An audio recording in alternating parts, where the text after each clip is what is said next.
ඔයාලවම මගේ YouTube channel එකට ආදරෙන් පිළිගන්නවා. ඉතින් ඔයාලත් අවුරුද්දට කෑම හදන්න ලෑස්තිද දැන්? වැඩි දවසකුත් නැහැනේ අවුරුද්දට. ඒක නිසා ඔන්න මම ඔයාලට අපි හැමෝම කන්න කැමති. හැබැයි ඒක හදන්න ගියාම ගොඩක් දුරට වර්ධින කෑමක් ලේසියෙන්ම හදාගන්න දේ තමයි අද කියලා දෙන්නේ.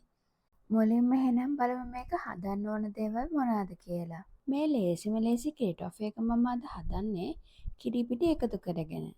ඉතින් මේක හදන්න මම අද අරන් තියෙන්නේ කිරිපිටි කෝප්ප එකහමාරක්, තව සීනි කෝප්ප දෙකහමාරක්, වතුර කෝප්ප භාගයක් සහ මාගරින් හෝ බටර් මේසැන්දක් වෙන්න. දැන් මුලින්ම මේ කිරිටොෆේ එක හදන්න කලින් මේ කිරිටොෆේ එක හදලා තුනී කරන ට්‍රේ එකේ හෝ ලෑල්ලේ බටර් ටිකක් ගාලා ලෑස්ති කරලා තියාගන්න. ඒ වගේම මේකට පාවිච්චි කරන ස්පැචුවල් එකේ වගේම පිහිත් බටර් ටිකක් ගාලා ලෑස්ති කරලා තියාගන්න. දැන් මේ කිරිටොෆේ මිශ්‍රණය හදන්න පුළුවන් භාජනයක් අරන් ඒකට කිරිපිටි, සීනි ටික සහ වතුර ටික එකතු කරලා මේක හොඳට කවලම් කරගන්න. හැබැයි ඒ ලිපේ තියන්න කලින් තමයි මේ දේවල් ටික හොඳට කවලම් කරගන්න ඕන.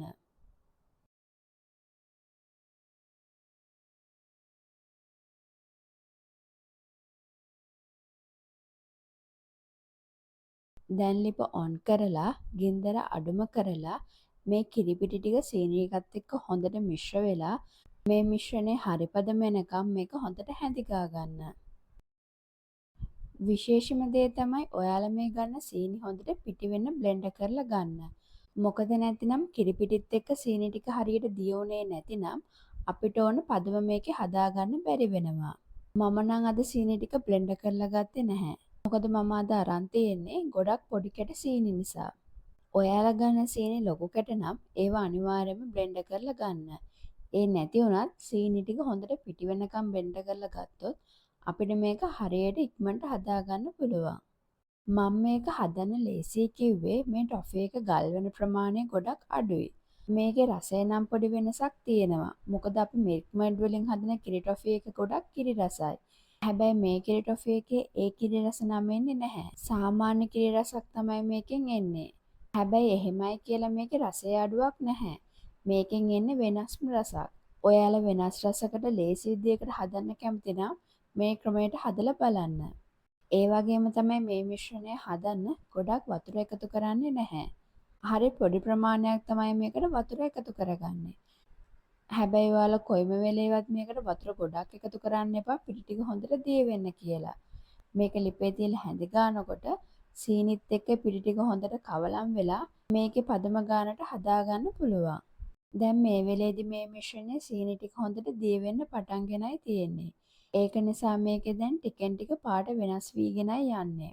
මේකට සීනි ගොඩක් එකතු කරන නිසා ඔයගොල්ලෝ බය වෙන්න එපා මේකේ ලොකු පැණි රසක් එනවා කියලා. අපි මිල්ක් මේඩ් එකෙන් හදන කිරි ටොෆි කියන පැණි රසම තමයි මේකෙන් එන්නේ.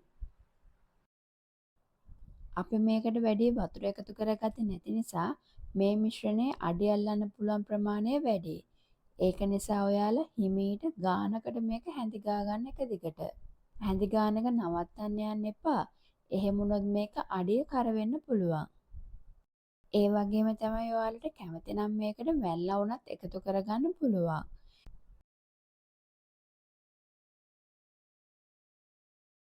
ඔයාලට මේ කිරි ටොෆි එක හදාගන්න ප්‍රමාණය මැනගන්නේ ඔයාලා මේක හදන්න ගන්න කිරි පිටි කෝප්ප එකක් නම් සීනි කෝප්ප දෙකක් වෙන්න ගන්න.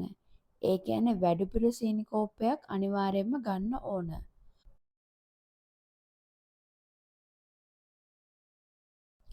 දැන් ටිකෙන් ටික මේකේ පාට වෙනස් වෙලයි තියෙන්නේ. දැන් මේ විනාඩි 10කට විතර පස්සේ. දැන් කල්පනාවෙන් හිමීට මේක හොඳට හැඳි ගන්න ඕනේ. ගින්දර හොඳට අඩුවෙන්ම තියාගන්න. මොකද සීනි ටික උණු වෙනකොට මේක කර වෙන්න පුළුවන් නිසා.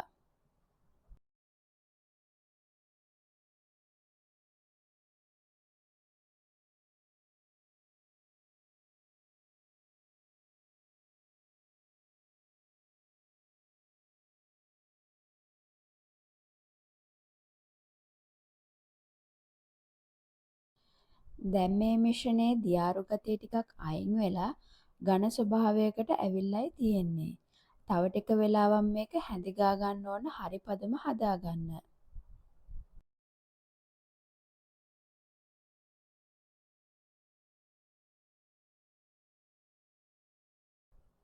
ඔන්න දැන් නම් මේකේ හරි පදම ඇවිල්ලායි තියෙන්නේ.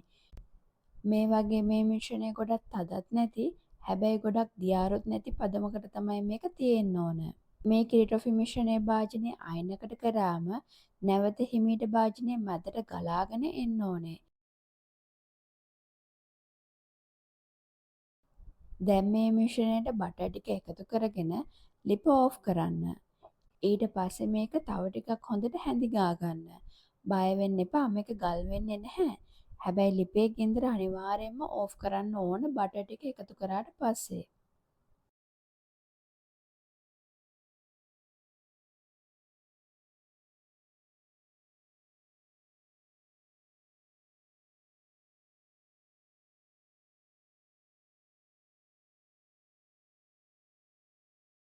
දැන් මේ මිශ්‍රණය මේ වගේ එක ගුලියකට වගේ ආවහම මේ මිශ්‍රණය කලින් ලෑස්ති කරගත්ත ට්‍රේ එකට දාලා හොඳට තුනී කරගන්න.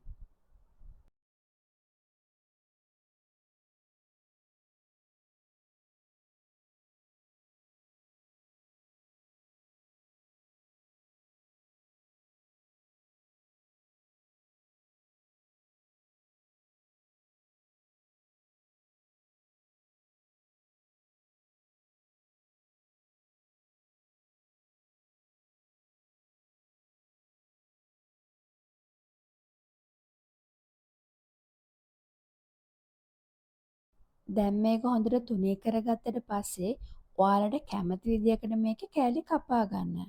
හැබැයි කෑලි වෙන් කරගන්න යන්න එපා. මොකද මේකේ කෑලි ටික වෙන් කරන්න නම් මේක හොඳටම නිවෙන්න ඕන.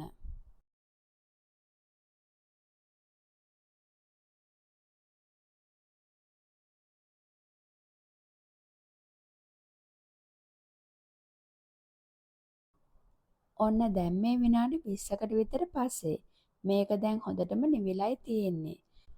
දැන් ඔයාලට මේ වගේ පිහියක් අරගෙන ඒකේ තුඩින් කෑලි ටික අයින් කරගන්න පුළුවන්.